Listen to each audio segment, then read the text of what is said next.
हाँ जी, बजरी को लेकर जो इस तरीके का क्राइसिस चल रहा है, जनता में आक्रोश भी है, लेकिन दो प्रमुख राजनीतिक दल हैं जो एक दूसरे के नेताओं पर आरोप प्रत्यारोप करने का खेल खेल रहे हैं, लेकिन बजरी को लेकर जनता की कोई सुनाई नहीं कर रहे हैं। अब इनका काम आरोप प्रत्यारोप ही रहा है, क्योंकि अंदर खाने कहीं न कहीं इन्होंने आपस में गठबंधन कर लिया है। अब ये हमारे जो दोनों जनप्रतिनिधि है वो जनप्रतिनिधि ना रख करके वो एक बिजनेसमैन बन गए और दोनों साथ में मिलके जनता को गुमराह करके अपना बिजनेस चला रहे हैं। आज मंत्री जी के बेटे की एक पोस्ट भी थी, उसमें उन्होंने लिखा था कि मेरे ऊपर कोई आरोप नहीं है, मेरे पास रॉयल्टी की रसीदें पड़ी है और मेरा और मदन जी के भाई हुक्माराम जी का साथ में बिजनेस है। तो इसका मतलब ये तो तय है इन दोनों का साथ में बिजनेस चलता है। और इतने बड़े जनप्रतिनिधि हैं, बजरी की रेट कम नहीं हो रही है, और बजरी की रेट कम नहीं हो रही तो कहीं न कहीं इनकी आपस में मिली भगत है, इसलिए बजरी की कम रेट नहीं हो रही है। अगर मेरी बात सुनो, अगर ये लोग साफ मन से, अगर कहीं इन्होंने पैसे नहीं खाए होते या फिर कोई घोटाला नहीं किया होता या कहीं भ्रष्टाचार नहीं किया होता तो कहीं ना कहीं ये आवाज़ उठ जाती। और सत्ता पक्ष अगर ठान लेना तो एक दिन भी यहाँ संबंधित कंपनी जो काम करती है उसकी कैपेसिटी नहीं है कि वो ज़्यादा पैसे वसूल ले। अब ये तो है नहीं, कंपनी नियम के अनुरूप चल रही है।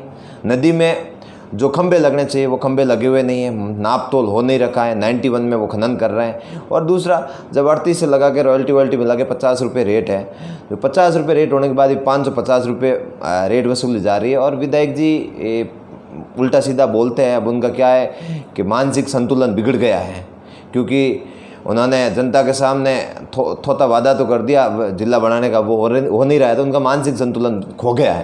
तो इस कारण वो अनाप शनाप बयान देंगे, मैं ऊपर तक बात करूंगा। अरे ऊपर तक क्या बात करोगे? ऊपर कोई बीजेपी की सरकार थोड़ी है या हमारी राष्ट्रीय लोकतांत्रिक पार्टी की सरकार थोड़ी है। सरकार तो आपकी है और आप सत्ता पक्ष के विधायक हो। एक दिन में दादागिरी से अपनी शक्तियों का प्रयोग करते हुए बंद करवा देते, लेकिन इनको बंद करवाना नहीं है, क्योंकि जो राजश्री कंपनी है वो राजश्री कंपनी किसकी है? आप कोई भी भाई जाके देख लेना, जब आप नदी में जो नाके बने हुए नाकों में जाओगे तो बड़े अक्षरों में राजश्री लिखा हुआ आएगा। तो वो राजश्री जो हितैषी है राजश्री की और राजश्री के डंपर है, वो अपने यहाँ से बीकानेर या जयपुर से लेके ठेकेदार नहीं आया है, वो अपने यहाँ के जनप्रतिनिधियों के हैं। और ये तो तय है कि मदन जी का भाई है विधायक जी का, वो बजरी का धंधा करता है और बजरी का धंधा कर रहा है, इसलिए ये रेट कम नहीं हो रही है। और दूसरा, मंत्री जी के ऊपर लगा रहे हैं कि आप अशोक जी गहलोत के जूते की भी होड़ नहीं करते, ये नहीं करते। तो ये सब मानसिक संतुलन खोने की बातें हैं। बाकी जुत्ती वगैरह के ऐसे अमर्यादित शब्दों का प्रयोग नहीं करना चाहिए। और एक आज बात और सामने आई आरोप प्रत्यारोप की, जब बात शुरू ही हो गई है तो पूर्व राजस्व मंत्री बोल रहे थे कि आपने संपल उतार दिए, नंगे पाँव घूमने से जिला नहीं बनता है, अगर कपड़े उतार दोगे स्टेट बन जाएगा। मैं उनको बताना चाहता हूँ, कपड़े उतारने से तो पहले जो मंत्री और विधायक थे उनकी सीढ़ियाँ बनी हैं। कहीं आप और वर्तमान विधायक जी दोनों मिलकर अगर कपड़े उतार दिए तो आपकी भी सीढ़ियाँ आ जाएगी बाहर, और जनता फिर पहले वाला हर्ष होगा जो भंवरी कांड में कई नेताओं का हो रखा है। तो इस तरह खाली लोगों के ऊपर आरोप लगाने से कुछ नहीं होगा। और मंत्री जी से भी मैं कहना चाहूँगा, जब आपका बेटा अगर इसमें सम्मिलित नहीं है तो आप खुले रूप से लोगों के साथ आइए और लोगों के साथ आके धरना कीजिए, प्रदर्शन कीजिए। मुझे एक बात बताओ, बीजेपी जो है, बीजेपी के 18 भावी विधायक बन के यहाँ घूम रहे हैं, सब दूल्हे बने हुए हैं, बस सबकी बारात चढ़ा दो। जनता का काम एक का भी नहीं करना। यहाँ से जयपुर जाते नेतृत्व के और बड़े नेताओं के शक्कर लगा के आते और यहाँ बैठ जाते। एक चीज़ मुझे बताओ, ये 12 महीने में 2 साल में पिछले सबसे ज़्यादा आंदोलन मैंने किए, चाहे मजदूरों का आंदोलन हो, चाहे किसानों का आंदोलन हो, चाहे बिजली की दरें कम करने का आंदोलन हो, चाहे और भी कोई आंदोलन हो, चाहे बालोतरा में प्रदूषण का मामला हो, चाहे बजरी का मामला हो, हम लोगों ने सर्व समाज को साथ में लेकर आंदोलन करने का प्रयास किया और कहीं ना कहीं संदेश भी गया। लेकिन अब जब बाढ़ ही खेत खा जाए तो फिर किसान क्या करेगा या वो मालिक क्या करेगा? तो ये स्थिति बालोतरा की हो रखी है। और ये लोग इस तरह करते रहे तो हमारी जनता का कोई धनीधुरी नहीं होगा। इनका एक ही काम है, मौतों पे राजनीति करना। आपने देखा होगा, नातू खान की हत्या हुई तो सबसे पहले धरने पे कौन बैठा? हम लोग जाके गए। 8 बजे मैं गया था, सुबह और रात को 3 बजे मेरे पास कॉल आए थे। मेरे पास कॉल क्यों आए? जनप्रतिनिधि तो पहले से ये है, कहीं ना कहीं उनका विश्वास है कि ये भाई अन्याय नहीं होने देगा। तो हमने मजबूती से आवाज़ उठाई, तब इनको दबे मुंह जनता के सामने अपनी साख बसाने के लिए इनको वहाँ धरने पे आना पड़ा।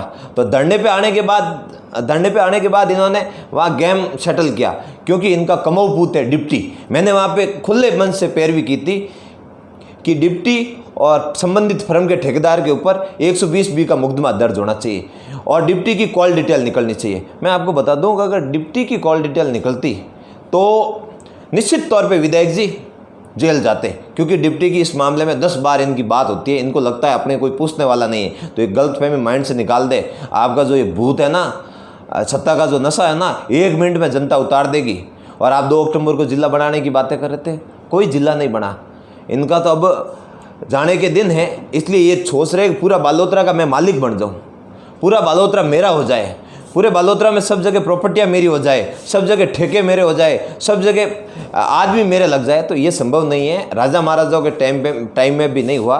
तो आप तो अस्थायी लोग हो और आप कोई पूरे बालोतरा के मालिक नहीं बन सकते। आप इस तरह की बेबुनियाद बातें करने से कुछ नहीं होगा। अगर इनकी नीयत साफ होती तो उस दिन नातू खान के परिवार के साथ अन्याय नहीं होता और बंद कमरे में राजनीति करके डिप्टी के हाथों रात को इन्होंने डिप्टी के साथ खाना खा के वापस आए।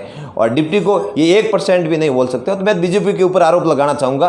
बीजेपी मुख्य विपक्ष की पार्टी बनी हुई घूम रही है, इनके अलग अलग मोर्चों के अध्यक्ष बने हुए घूम रहे हैं, बड़ी बड़ी नंबर प्लेटें लगा के घूम रहे हैं। इनके वो नेता, वो संगठन के पदाधिकारी कहाँ चले जाते हैं जब जनता तकलीफ में होती है? ये लोग बाहर क्यों नहीं आते? अगर डिप्टी शोर है, करप्ट है, तो हम राष्ट्रीय लोकतांत्रिक पार्टी हर जगह आंदोलन करेगी। आप भी तो आवाज़ उठाओ, क्योंकि डिप्टी को खाली लोगों के सामने बोलने से कुछ नहीं होगा। कहीं ना कहीं आपके तार भी इन लोगों से जुड़े हुए हैं। और इसका पर्दाफाश हम राष्ट्रीय लोकतांत्रिक पार्टी सुप्रीमो से निवेदन करके कि हमारे यहाँ की जनता तकलीफ में, हम तकलीफ में, हमारे से बजरी ठेकेदार बदमाशी कर रहा है, हमारी बात नहीं मान रहा है और जनप्रतिनिधि दोनों ने अपना ज़मीर बेच लिया है, जनता को गुमराह करने का काम कर रहे हैं। तो ये जो लोग हैं, इनको सीधा करने के लिए अब नागौर से लड़ाका आएगा और जल्दी इस चीज़ की आपके सामने घोषणा की जाएगी और बड़े लेवल का आंदोलन करेंगे। और आंदोलन करके इस बजरी के गुंडों को और गुंडों के साथ साथ जनता के सामने इनको नंगा करके कांग्रेस बीजेपी का जो गठबंधन है, उस गठबंधन को लोगों के सामने, जनता के सामने उजागर करके इनकी पोल खोलेंगे। बाकी तो इनका काम है जनता को गुमराह करना और गुमराह करते जा रहे हैं। और सीढ़ियाँ या कपड़े नंगे वंगे या फिर ऐसे कुछ बयान देने से कुछ होने वाला नहीं है। मैं इसी बात को बोलना चाहूँगा इन सबको।